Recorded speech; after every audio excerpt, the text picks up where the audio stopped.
Hello, this is Nathan from Access TV, and I'm going to give you a quick demonstration of the first part of Oddworld Stranger's Wrath HD, primarily because the opening level will give you a really good idea of what the game's about and what's different about it. It's a first-person shooter, but the ammunition and the style of it is quite different, and it's very cool. And this HD remake was released for the PlayStation 3 this year, sorry. It's the end of the year, by Just Add Water, and now they brought it to the PlayStation Vita. And what's interesting about it is that it's a full-on first-person shooter. It switches between third and first-person shooter, but the first-person shooting is really smooth. It's like a full-on first-person shooting experience. And in terms of the other first-person shooter on the Vita, which is Resistance Burning Skies, is obviously the big one.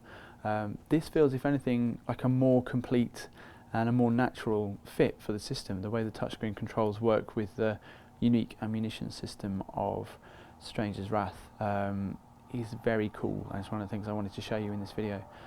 It's just been released today, just before Christmas, on the PlayStation Store, so it's available now if you're in the UK.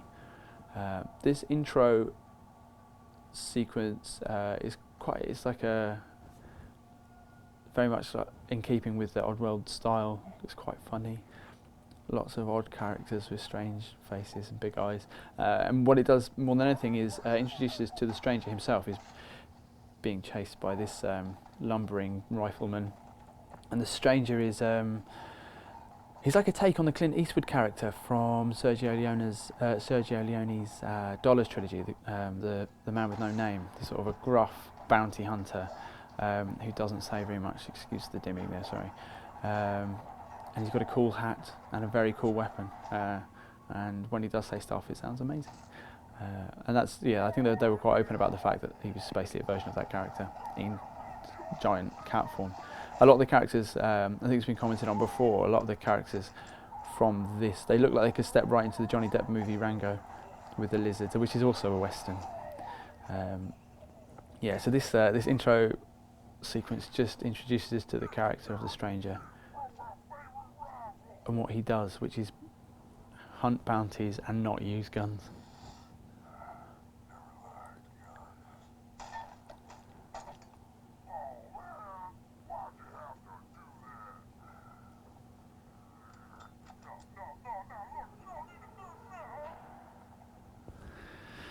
There we are. Don't mess with giant cat Clint Eastwood. And here's me now. So I'm just going to run through, like I said, this opening level. This is what you do when you catch an outlaw. You press square, you hold square, and you suck him up into your, it's called bountying him, it's like they use it as a verb. You bounty enemies, and it's a bit like Ghostbusters, but with Oddworld inhabitants. You get more money if you capture them alive than if they're dead, which is obviously slightly harder. But that's where the ammunition comes in. Stranger's Wrath uses, it's not a gun game. You have this crossbow that fires live ammunition. You have various creatures which you actually have to hunt yourself when you want to get new ammunition. And they do various things, like various powers and tactics that you can deploy using these different types of ammunition that help you capture enemies alive rather than dead. And it feels, the moving around feels great. Obviously I'm playing in third person mode right now. You double tap the screen and you go into first person mode, and it feels, either way feels, I'm a particular fan of first person shooters, and it doesn't feel like a compromised experience. It feels really smooth.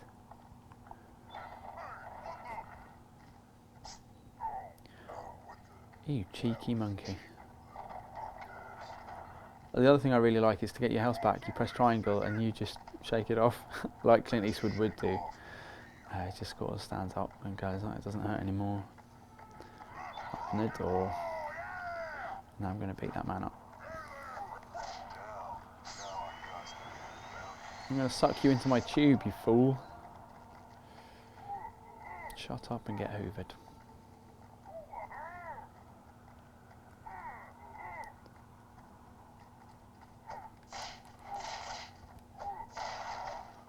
Cool. And now, here for the first time, we get to see the crossbow. Ta-da! And the crossbow, and they're always facing you. That's what I like about it. This is the chipmunk. This is my first sort of ammunition, and he's just a really annoying little creature. And you can use him as bait. So he makes a horrible little noise, and the other enemies, basically want to find him so they can shut him up. So I can tempt him onto this rickety-looking half of a bridge platform thing, and he's down. And that's just telling me I can zoom in and out. Double tap touch screen to go from third to first person. It's easier to jump about in third person, so I'm gonna fall over now I said that. But yeah. Oof. I'm hoovering up this guy. I think he's dead now because that was a bit of a fall for him. So I get less money for that man. No, I get to capture his. I get to take his actual money. Right, smashing up barrels with my head, which is very much what I like to do at the weekends. Oh, I've missed. That'll do. Fine, whatever. I don't even want that barrel. I do want that barrel.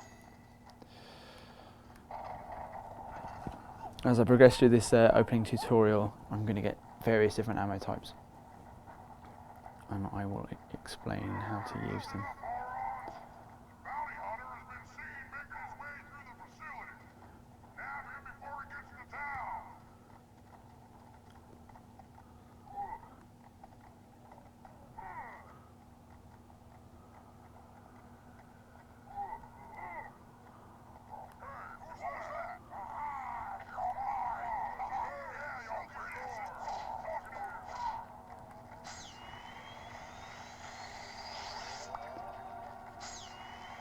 I'm going to do my best to capture all of the rest of the enemies on the level alive, although, well, we'll see how we go. Cool, so now I have lined up on my crossbow a Bolemite, which is a spider type of ammunition which casts a web around, it just basically traps them for a few seconds when I shoot them. This is just telling me that the game's stealth system, which is stay in the grass and people can't see you. So I get a few seconds once I've webbed them to jump down and bounty them. Pop, you've been done.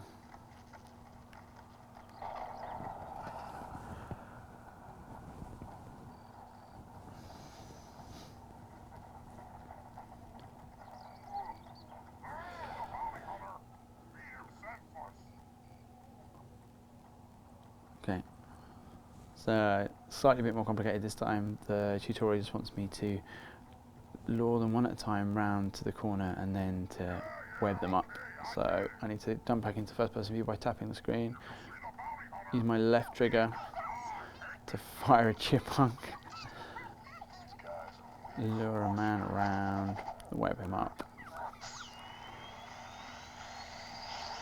And then suck him into my hoover, my money hoover. And then do the same thing again.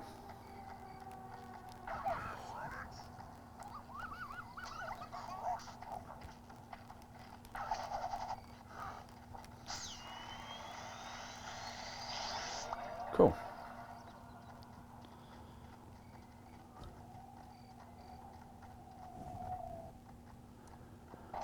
This is like a giant stink bomb ammunition, which will. It's like the typical Oddworld humour. It's a bit scatological and a bit slapstick at times. So I can make them puke basically, and then as they're puking, I can still capture them. So I'm going to fire another one. Get off. That one might be dead now. No, he's still alive. I'm just going to smack this one. Get into my jar. Shake off the damage, and then back up. Yeah, the way the game slides from third to first person is one of the most impressive things. These are fuzzles, which are basically giant teeth with fur, and you can use them either just to attack people, or you can set them as sort of remote mines. So first of all, I just fire them at these dudes, and they go mental. Something's on top of them, and they're freaking out.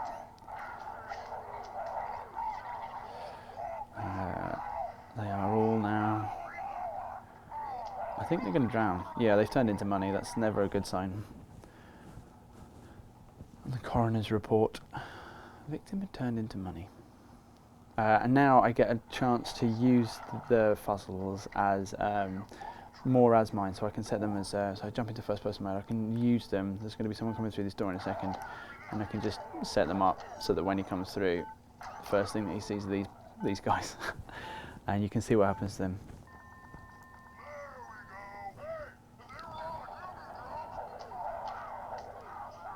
So you can see there's quite a few different tactics really that you can use, and a few different ways that you can approach. I'm going to wait for those. Are they going to jump on him as well? No, I'm just going to hit him. A few different ways you can approach different situations. Stay down.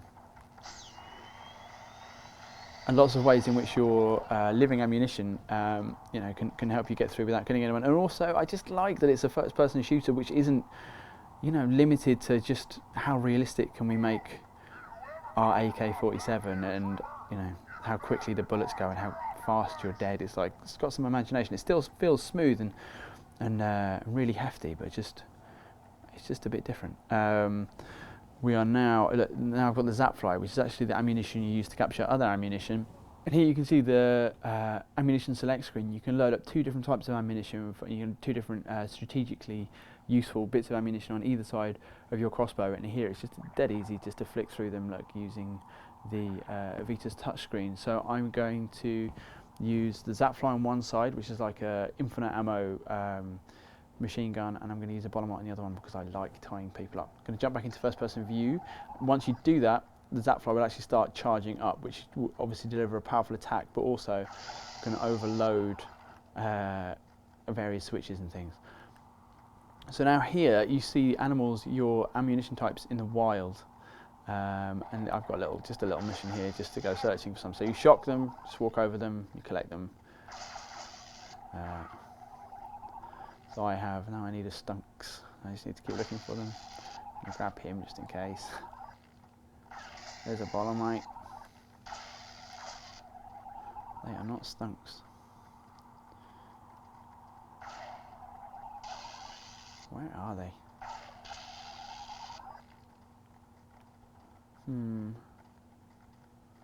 Oh. Hey. Cool. So that's all the ammunition types I've got for now.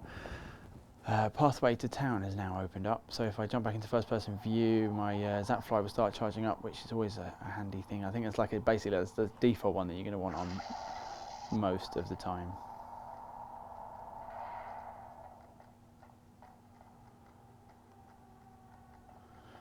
Dead enemies will rot away. So that's one guy taken down with a zap fly. He was shocked, and another guy webbed up. Both of them are now in my bread bin. This guy has been sorted. And there's a man upstairs. How do I get to him?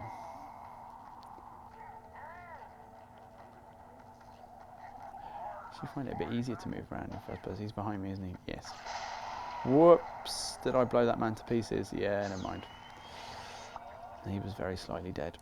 Right, I've jumped down. Sorry, I've got the wall in the way there. I'm going to head into town. I'm going to. These guys are going to end up in jail, and then that's where you collect your bounty, and that'll be the end of our little demonstration, really.